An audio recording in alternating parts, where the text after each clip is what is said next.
Ito, dito na ako sa palengke. Ayan.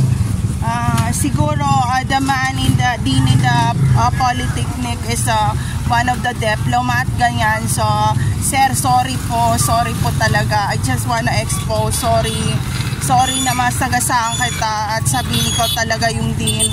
Wala akong ibang mag-isa lang ako ngayon and hindi ko kasama ang anak ko at asawa ko, and 2 years nang hindi ko nakasama ang asawa ko, and last update ko nung 2012 dinala sila sa Zamboanga Basilan.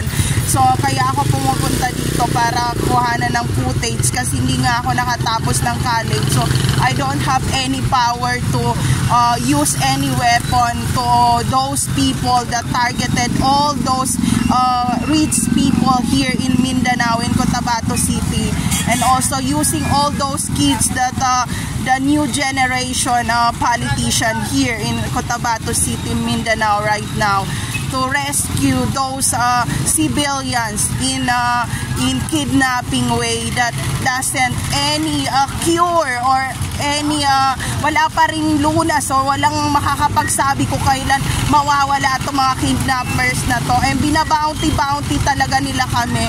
So ayun, kayo na lang maghusga. So ito yung view dito. Bibili muna ako ng breakfast ko. I'm so tired.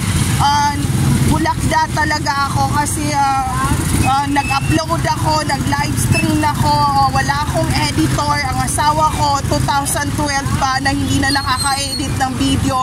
Kinaka pa ako ang laptop ko, nabasa ng ulan. Ang daming nangyayari, and ayun, kayo nang maghusga.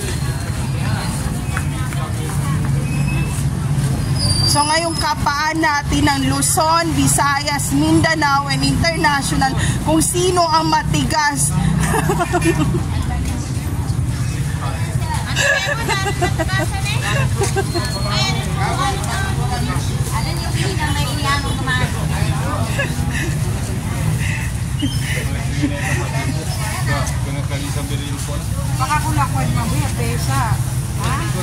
Ngayon, tanungin natin sila magkano yung mga presyo ng pagkain. So magkano to? 10 piso.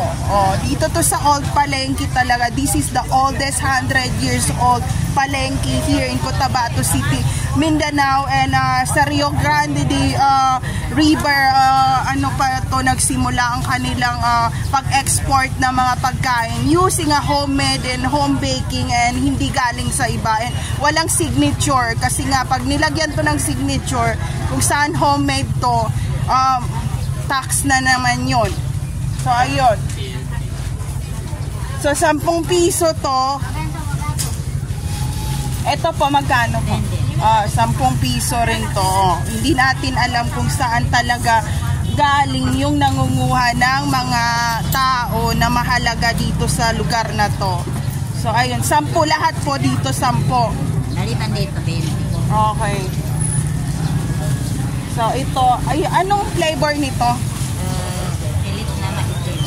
Okay, yung pulang red rice to black rice. Parang ano ba yan? Brown rice. Ayun. With malagkit, ganyan. Yan. Unsi. Ito ang lola ko lagi gumagawa nito. But I don't wanna eat this one, and she hate her when I said I don't wanna eat it. And kasi sinasabi niya kahit konti lang, ganyan, tikman mo. And ayun, so off muna ang cam.